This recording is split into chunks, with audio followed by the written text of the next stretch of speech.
This was the beginning of the Industrial Revolution. And since things have changed every 20 years or so, we are still living in these 20 years.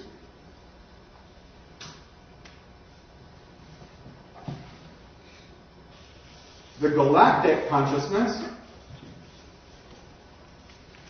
started January 5th, 1999.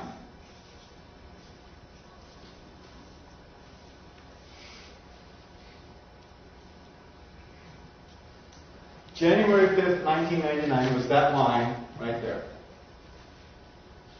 And now, these consciousnesses are shifting every 360 days. The next cycle, the last cycle, the universal cycle, will start February 10th, 2011. This whole cycle will be 260 days long. The whole cycle. The universal cycle starts February 10th, 2011, and it runs for a total of 260 days, right up to October 28, 2011.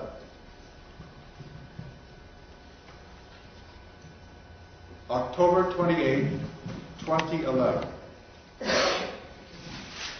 That is when all of these cycles, this one and this one and this one and this one and this one, all come to some sort of an end.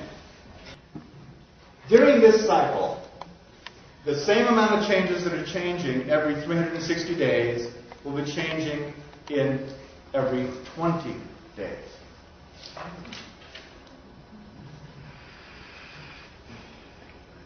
And you got the overall idea here. There seems to be some sort of an acceleration. Universal cycle, the consciousness is conscious co-creation. Yay. Good time. And that evolution or that development will take 260 days. I'm fooling with you. Actually, it took 16.4 billion years. It's already happening right here, right now. Please notice that we are co-creating this experience.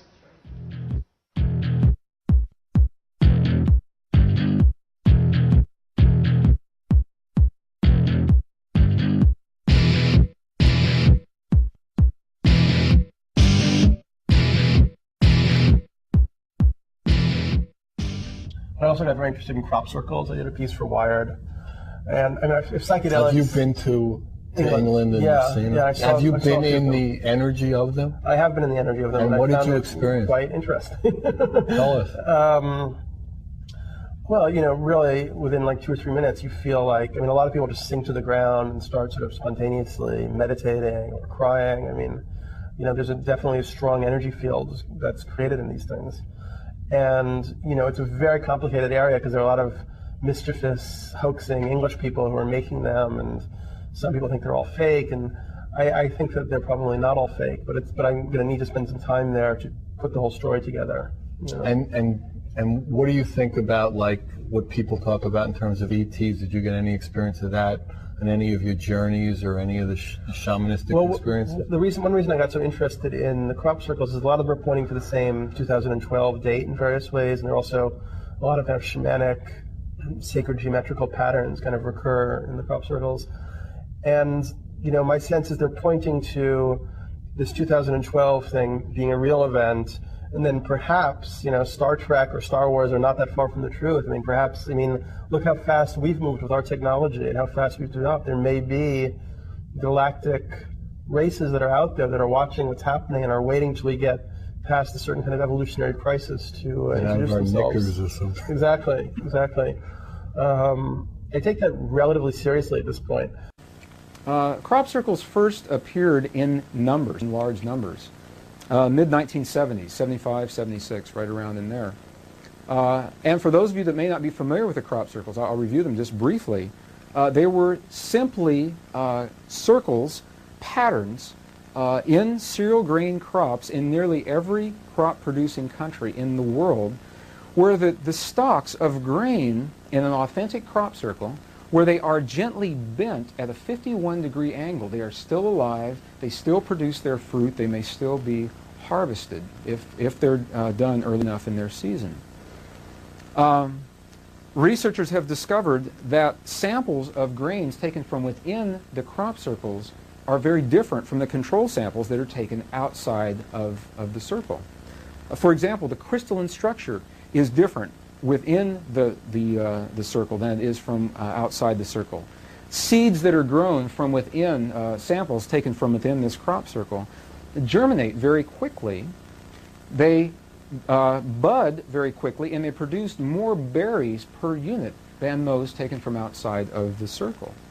There certainly are crop circles and glyphs that are hoaxed, and they do not produce the same phenomenon. They are not gently bent at a 51-degree angle. The stalks are actually broken on those. So in the mid-1970s, we began to see an increasing number of, at first they were circles, and the researchers were quick to say they're either hoaxed or they're natural phenomenon. They're just wind whipping these crops into vortices. Well, we began to see things like this. And I put this slide in here so that you could see the detail, the interwoven nature of the stalks. It's pretty difficult to hoax something like this, and especially over glyphs that are 200 and 300 yards in diameter. An interesting side note, in 1994, for the first time, we've never found any animals that were caught up within any of these crop circles, probably because most animals, when they hear or sense whatever it is that's creating these circles, the animals run. Well, there is one particular animal that does just the opposite of that, and that is a porcupine. Porcupines, when they sense danger, they simply curl up into a ball and stay put until the danger has passed. Well, in 1994, for the first time in Canada, there were 2 porcupines whose quills were actually woven into the structure of the crop circle as it was unfolding.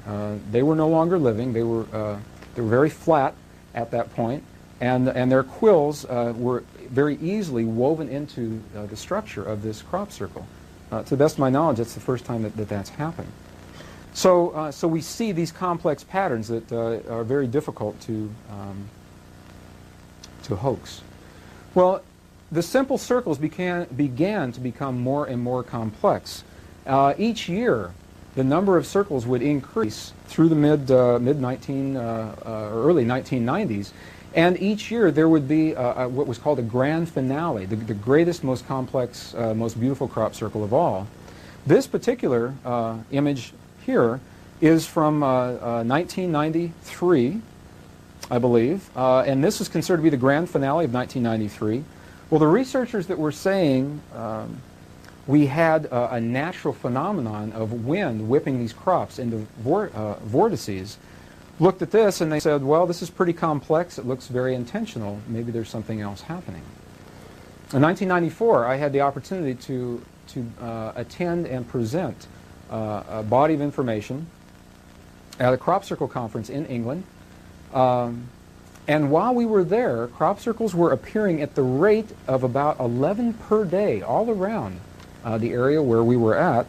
The next slide that I'll show you is what I consider to be the grand finale of 1994.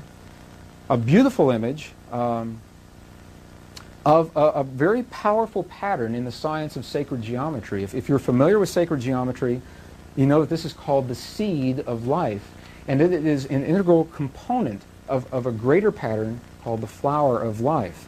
If you are not familiar with sacred geometry, you simply know by looking at this, you sense, you feel that there's something important happening here. This is a very powerful resonant symbol that we have. Well, 1995 crop season has just completed. We just got the slides back. I haven't really shown them to many people. And the next image that I have is, for me, one of the most interesting in 1995. And what you're seeing here, many researchers believe that we're seeing a model of our solar system. Here's the sun in the center. And just beyond the sun, you see Mercury in the orbit of Mercury, Venus in the orbit of Venus, the orbit of Earth, and there's no Earth in this orbit.